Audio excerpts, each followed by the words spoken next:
우리의 영적 체험의 최고점, 맑은 하늘과 함께 그 위에 있는 보좌를 갖는 것. 7주 6일 아침의 누림.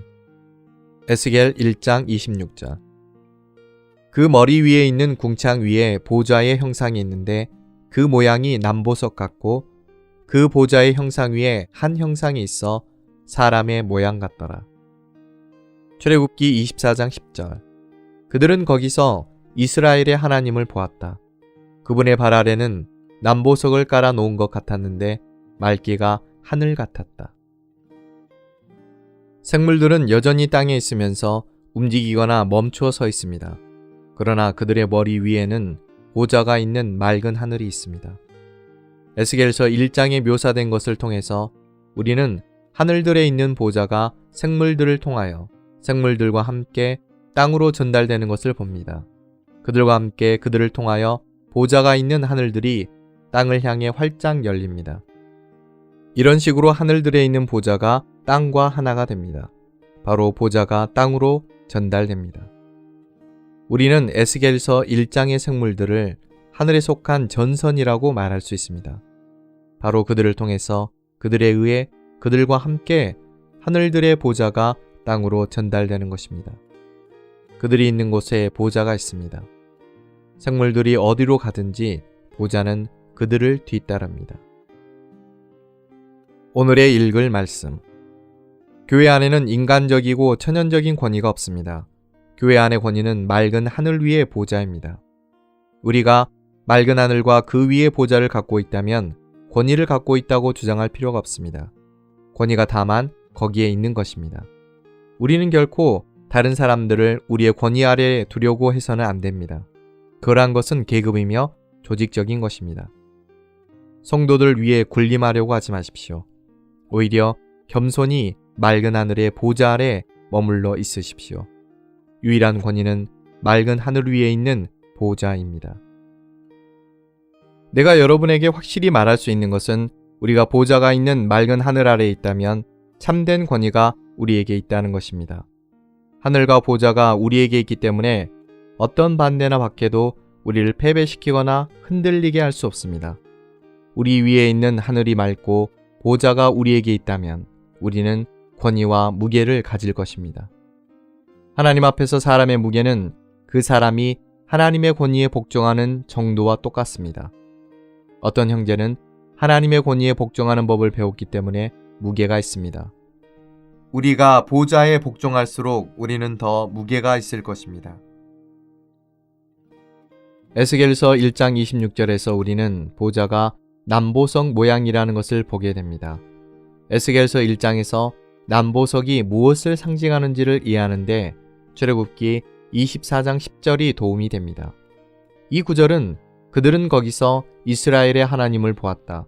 그분의 발 아래는 남보석을 깔아 놓은 것 같았는데 맑기가 하늘 같았다 라고 말합니다. 남보석은 하나님께서 어떤 상황에 임재하실 때 생기게 되는 하늘에 속한 상태를 상징합니다.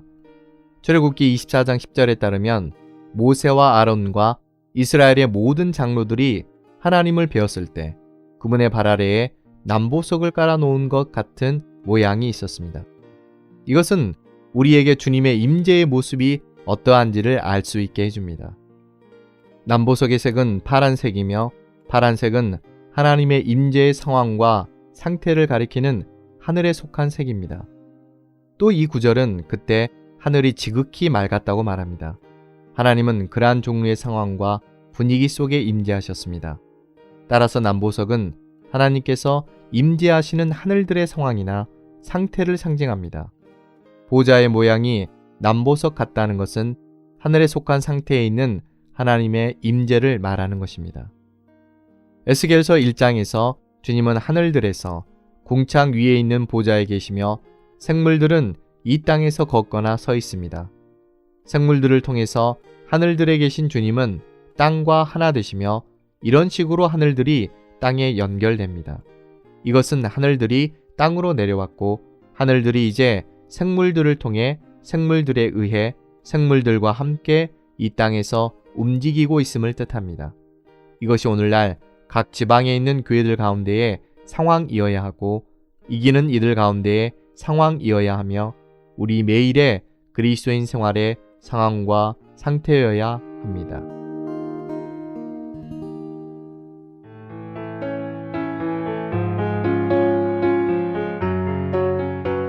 민수기 제17장.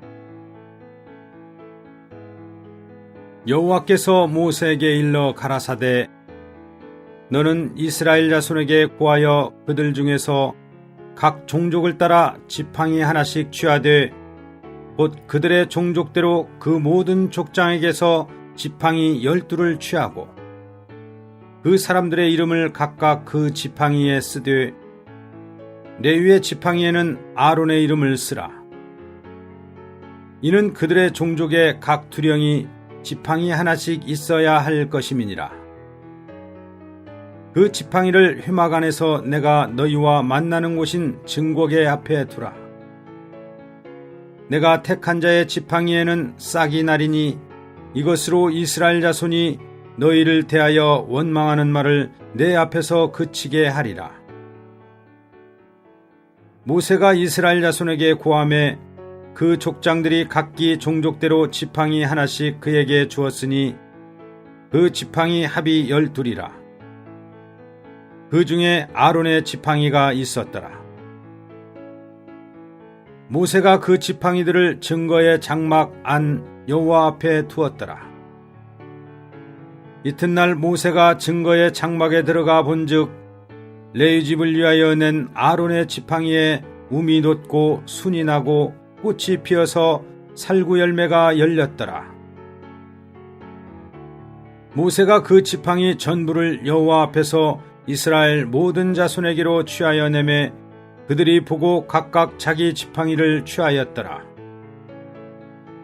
여호와께서 또 모세에게 이르시되 아론의 지팡이는 증거계 앞으로 도로 가져다가 거기 간직하여 패역한 자에 대한 표징이 되게 하여 그들로 내게 대한 원망을 그치고 죽지 않게 할지니라. 모세가 곧 그같이 하되 여호와께서 자기에게 명하신 대로 하였더라. 이스라엘 자손이 모세에게 말하여 가로되 보소서 우리는 죽게 되었나이다. 망하게 되었나이다. 다 망하게 되었나이다. 가까이 나아가는 자 곧 여호와의 성막에 가까이 나아가는 자마다 다 죽사오니 우리가 다 망하여야 하리이까. 18장. 여호와께서 아론에게 이르시되 너와 내 아들들과 내 종족은 성소에 대한 죄를 함께 담당할 것이요 너와 내 아들들은 너희가 그 제사장 직분에 대한 죄를 함께 담당할 것이니라.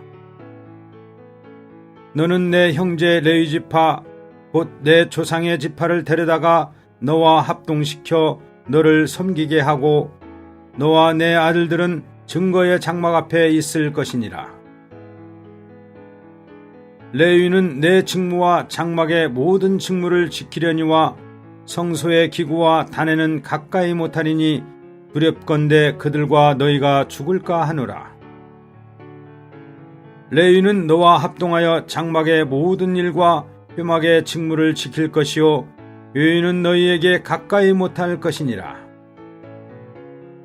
이와 같이 너희는 성소의 직무와 단의 직무를 지키라. 그리하면 여호와의 진노가 다시는 이스라엘 자손에게 미치지 아니하리라.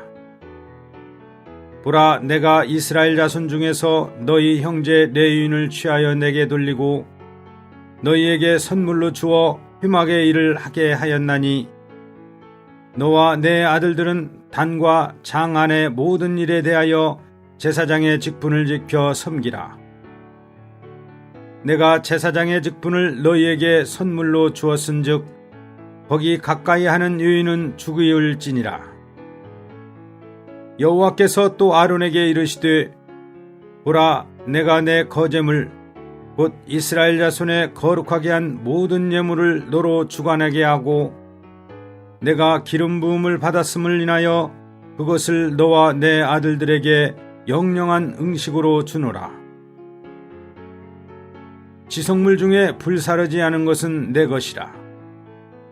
그들이 내게 드리는 모든 예물의 모든 소제와 속지제와 속건제물은 다 지극히 거룩한즉 너와 내 아들들에게 돌리리니 지극히 거룩하게 여김으로 먹으라. 이는 내게 성물인즉 남자들이 다 먹을지니라. 내게 돌릴 것이 이것이니 곧 이스라엘 자손에 드리는 거제물과 모든 요제물이라. 내가 그것을 너와 내 자손에게 영영한 응식으로 주었은즉 내 집에 정결한 자마다 먹을 것이니라. 그들이 여호와께 드리는 첫 소산 곧 제일 좋은 기름과 제일 좋은 포도주와 곡식을 내게 주었은즉 그들이 여호와께 드리는 그 땅 처음 익은 모든 열매는 내 것이니 내 집에 정결한 자마다 먹을 것이라. 이스라엘 중에서 특별히 드린 모든 것은 내 것이 되리라. 여호와께 드리는 모든 생물에 처음 나는 것은 사람이나 짐승이나 다 내 것이로되 사람의 처음 난 것은 반드시 대속할 것이요 부정한 짐승의 처음 난 것도 대속할 것이며 그 사람을 속할 때에는 난지 1개월 이후에 내가 정한 대로 성소의 세겔을 따라 은 5세겔로 속하라. 한 세겔은 20계란이라. 오직 소의 처음 난 것이나 양의 처음 난 것이나 염소의 처음 난 것은 속하지 말지니 그것들은 거룩한즉 그 피는 단에 뿌리고 그 기름은 불살라 여호와께 향기로운 화제로 드릴 것이며 그 고기는 내게 돌릴지니 흔든 가슴과 우편 넓적다리같이 내게 돌릴 것이니라. 이스라엘 자손이 여호와께 거제로 드리는 모든 성물은 내가 영영한 응식으로 너와 내 자녀에게 주노니 이는 여호와 앞에 너와 내 후손에게 변하지 않는 소금 언약이니라. 여호와께서 또 아론에게 이르시되 너는 이스라엘 자손의 땅에 기업도 없겠고 그들 중에 아무 분깃도 없을 것이나 나는 이스라엘 자손 중에 내 분깃이요 내 기업이니라. 내가 이스라엘의 11조를 레위 자손에게 기업으로 다 주어서 그들의 하는 일 곧 회막에서 하는 일을 갚나니 이후로는 이스라엘 자손이 회막에 가까이 말 것이라. 죄를 당하여 죽을까 하노라. 오직 레위는 회막에서 봉사하며 자기들의 죄를 담당할 것이요 이스라엘 자손 중에는 기업이 없을 것이니 이는 너희의 대대의 영원한 율례라. 이스라엘 자손이 여호와께 거제로 드리는 11조를 레위인에게 기업으로 준 고로 내가 그들에 대하여 말하기를 이스라엘 자손 중에 기업이 없을 것이라 하였노라. 여호와께서 모세에게 일러 가라사대 너는 레위인에게 고하여 그에게 이르라. 내가 이스라엘 자손에게 취하여 너희에게 기업으로 준 11조를 너희가 그들에게서 취할 때에 그 11조의 11조를 거제로 여호와께 드릴 것이라. 내가 너희의 거제물을 타작마당에서 받드는 곡물과 포도즙 틀에서 받드는 즙같이 여기리니 너희는 이스라엘 자손에게서 받는 모든 것의 11조 중에서 여호와께 거제로 드리고 여호와께 드린 그 거제물은 제사장 아론에게로 돌리되 너희의 받은 모든 예물 중에서 너희는 그 아름다운 것 곧 거룩하게 한 부분을 취하여 여호와께 거제로 드릴지니라. 이러므로 너는 그들에게 이르라. 너희가 그 중에서 아름다운 것을 취하여 드리고 남은 것은 너희 레위인에게는 타작마당의 소출과 포도즙 틀의 소출같이 되리니 너희와 너희 권속이 어디서든지 이것을 먹을 수 있음은 이는 회막에서 일한 너희의 보수임이니라. 너희가 그 중 아름다운 것을 받들어 드린즉 이로 인하여 죄를 짓지 아니할 것이라. 너희는 이스라엘 자손의 성물을 더럽히지 말라. 그리하면 죽지 아니하리라. 19장. 여호와께서 모세와 아론에게 일러 가라사대 여호와의 명하는 법의 율례를 이제 이르노니 이스라엘 자손에게 일러서 온전하여 흠이 없고 아직 멍에 매지 아니한 붉은 남송아지를 내게로 끌어오게 하고 너는 그것을 제사장 엘르아살에게 줄 것이요 그는 그것을 진 밖으로 끌어내어서 자기 목전에서 잡게 할 것이며 제사장 엘르아살은 손가락에 그 피를 찍고 그 피를 회막 앞을 향하여 7번 뿌리고 그 암소를 자기 목전에서 불사르게 하되 그 가죽과 고기와 피와 똥을 불사르게 하고 동시에 제사장은 백향목과 우슬초와 홍색실을 취하여 암송아지를 사르는 불 가운데 던질 것이며 제사장은 그 옷을 빨고 물로 몸을 씻은 후에 진에 들어갈 것이라. 그는 저녁까지 부정하리라. 송아지를 불사른 자도 그 옷을 물로 빨고 물로 그 몸을 씻을 것이라. 그도 저녁까지 부정하리라. 이에 정한 자가 암송아지의 죄를 거두어 진 밖 정한 곳에 둘지니 이것은 이스라엘 자손 회중을 위하여 간직하였다가 부정을 깨끗게 하는 물을 만드는 데 쓸 것이니 곧 속죄제니라. 암송아지의 죄를 거둔 자도 그 옷을 빨 것이며 저녁까지 부정하리라. 이는 이스라엘 자손과 그 중에 우거하는 유인에게 영원한 율례니라. 사람의 시체를 만진 자는 7일을 부정하리니 그는 제3일과 제7일에 이 잿물로 스스로 정결케 할 것이라. 그리하면 정하려니와 제3일과 제7일에 스스로 정결케 아니하면 그냥 부정하니 누구든지 죽은 사람의 시체를 만지고 스스로 정결케 아니하는 자는 여호와의 성막을 더럽힘이라. 그가 이스라엘에서 끊쳐질 것은 정결케 하는 물을 그에게 뿌리지 아니하므로 깨끗게 되지 못하고 그 부정함이 그저 있음이니라. 장막에서 사람이 죽을 때의 법은 이러하니 무릇 그 장막에 들어가는 자와 무릇 그 장막에 있는 자가 7일 동안 부정할 것이며 무릇 뚜껑을 열어놓고 덮지 아니한 그릇도 부정하니라. 누구든지 들에서 칼에 죽이운 자나 시체나 사람의 뼈나 무덤을 만졌으면 7일 동안 부정하리니 그 부정한 자를 위하여 죄를 깨끗게 하려고 불사른 재를 취하여 흐르는 물과 함께 그릇에 담고 정한 자가 우슬추를 취하여 그 물을 찍어서 장막과 그 모든 기구와 거기 있는 사람들에게 뿌리고 또 뼈나 죽임을 당한 자나 시체나 무덤을 만진 자에게 뿌리되 그 정한 자가 제3일과 제7일에 그 부정한 자에게 뿌려서 제7일에 그를 정결케 할 것이며 그는 자기 옷을 빨고 물로 몸을 씻을 것이라. 저녁이면 정하리라. 사람이 부정하고도 스스로 정결케 아니하면 여호와의 성소를 더럽힘이니 그러므로 총회 중에서 끊쳐질 것이니라. 그는 정결케 하는 물로 뿌리움을 받지 아니하였은즉 부정하니라. 이는 그들의 영영한 율례니라. 정결케 하는 물을 뿌린 자는 그 옷을 빨 것이며 정결케 하는 물을 만지는 자는 저녁까지 부정할 것이며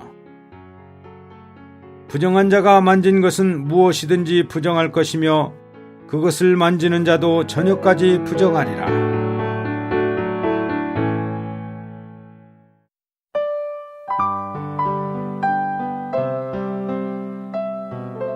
마가복음 제12장.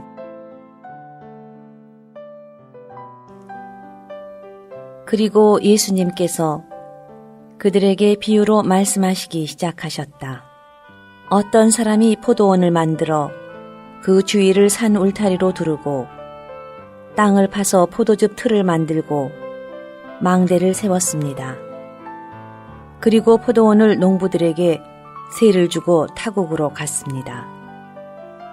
제철이 되자 주인이 포도원의 소출을 받아오도록 노예 한 사람을 농부들에게 보내니 그들이 그를 붙잡아서 때리고 빈손으로 돌려보냈습니다.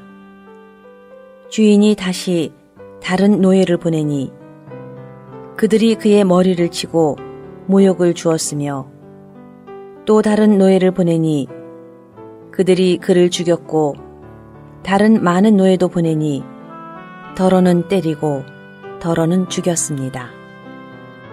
주인에게 아직 한 사람, 곧 사랑하는 아들이 있었습니다. 주인이 마지막으로 그를 농부들에게 보내면서 그들이 내 아들은 존중할 것이다 라고 하였습니다. 그러나 그 농부들은 서로 이 사람은 상속자이다. 자, 그를 죽이자. 그러면 그의 유업이 우리 것이 될 것이다.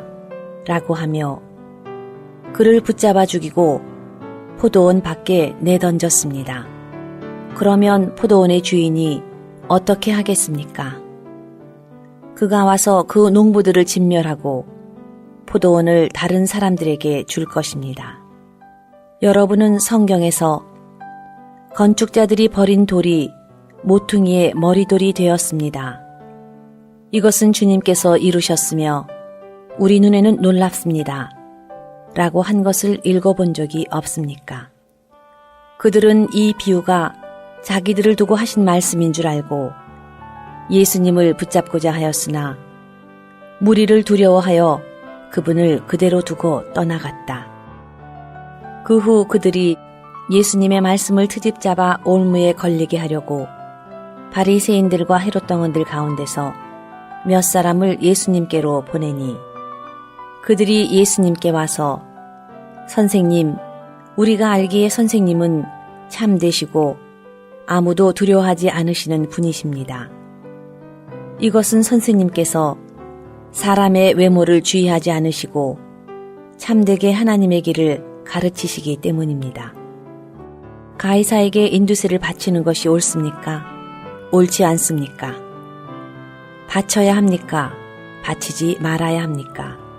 라고 하니 예수님께서 그들의 위선을 아시고 왜 나를 유혹하십니까? 나에게 데나리온 하나를 가져와 보이십시오. 라고 하시니 그들이 가져왔다. 예수님께서 그들에게 이 형상과 새겨진 글이 누구의 것입니까? 라고 하시자 그들이 가이사의 것입니다. 라고 하였다.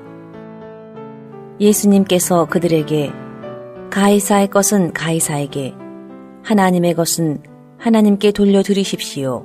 라고 하시니 그들이 크게 경탄하였다.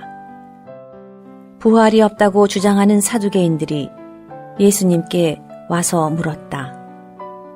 선생님, 모세가 우리에게 써준 글에는 어떤 사람의 형이 자식이 없이 아내만 남겨두고 죽으면 그의 동생이 그 아내를 취하여 형을 위해 후손을 낳아주어야 합니다. 라고 하였습니다. 7 형제가 있었는데 첫째가 아내를 취하였다가 후손을 남기지 못하고 죽었고 둘째가 그 여자를 취하였다가 후손을 남기지 못한 채 죽었고 셋째도 그러하였으며 그 7이 다 후손을 남기지 못하였고 마지막에는 그 여자도 죽었습니다. 그 7이 모두 그 여자를 아내로 취하였으니 부활의 때에 그들이 다시 살아나면 그 여자는 누구의 아내가 되겠습니까? 예수님께서 그들에게 말씀하셨다. 여러분이 성경도 하나님의 능력도 알지 못하여 잘못 생각하는 것이 아닙니까? 사람이 죽은 사람들 가운데서 다시 살아날 때에는 장가도 가지 않고 시집도 가지 않고 하늘에 있는 천사들과 같습니다. 모세의 책 가운데 가시나무 떨기에 관한 부분에서 하나님께서 죽은 사람들의 부활에 관하여 모세에게 하신 말씀을 여러분은 읽어본 적이 없습니까? 나는 아브라함의 하나님이요 이삭의 하나님이요 야곱의 하나님이다 라고 하셨으니 하나님은 죽은 사람들의 하나님이 아니시라 산 사람들의 하나님이십니다. 여러분은 크게 잘못 생각하고 있습니다. 그러자 율법학자들 가운데 한 사람이 다가와 그들이 논쟁하는 것을 들었다. 그는 예수님께서 답변을 잘하신 것을 알고 예수님께 물었다. 모든 계명 가운데 으뜸가는 계명이 무엇입니까? 예수님께서 대답하셨다. 으뜸가는 계명은 이렇습니다. 이스라엘아 들어라. 주 우리 하나님은 유일하신 주님이시다. 그러므로 너의 마음을 다하고 혼을 다하고 생각을 다하고 힘을 다하여 주 너의 하나님을 사랑하여라. 둘째 가는 계명은 이렇습니다. 너의 이웃을 너 자신처럼 사랑하여라. 이 두 계명보다 더 큰 계명이 없습니다. 그 율법학자가 말하였다. 선생님 옳습니다. 하나님은 한 분이시요 그분 외에 다른 이가 없다고 하신 말씀은 참됩니다. 또 마음을 다하고 지혜를 다하고 힘을 다하여 하나님을 사랑하는 것과 이웃을 자신처럼 사랑하는 것이 모든 번제와 온갖 희생 제물보다 더 낫습니다. 그가 현명하게 대답하는 것을 보시고 예수님께서 그에게 그대가 하나님의 왕국에서 멀리 있지 않습니다. 라고 하시니 더 이상 감히 그분께 묻는 사람이 없었다.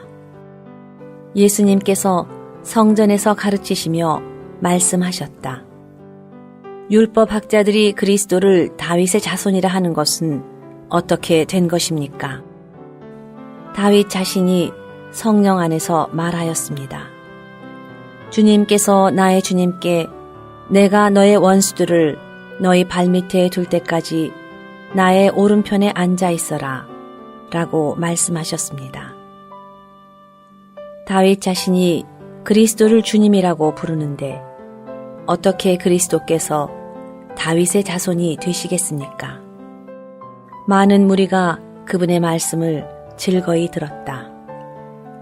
또 예수님께서 가르치실 때에 이렇게 말씀하셨다. 율법학자들을 조심하십시오.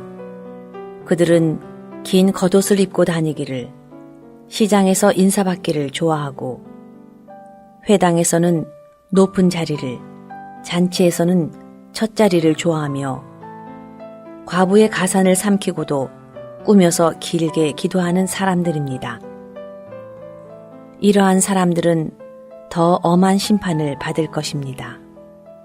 예수님께서 헌금함 맞은편에 앉으시어 무리가 어떻게 돈을 헌금함에 넣는가를 지켜보고 계셨다.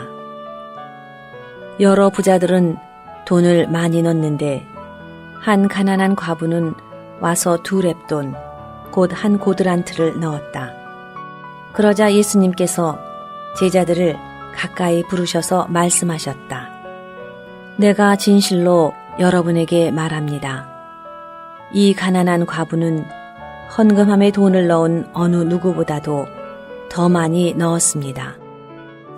그들은 모두 풍족한 중에서 넣었지만 이 과부는 궁핍한 중에서도 자기가 가진 모든 것, 곧 생활비 전부를 넣었습니다.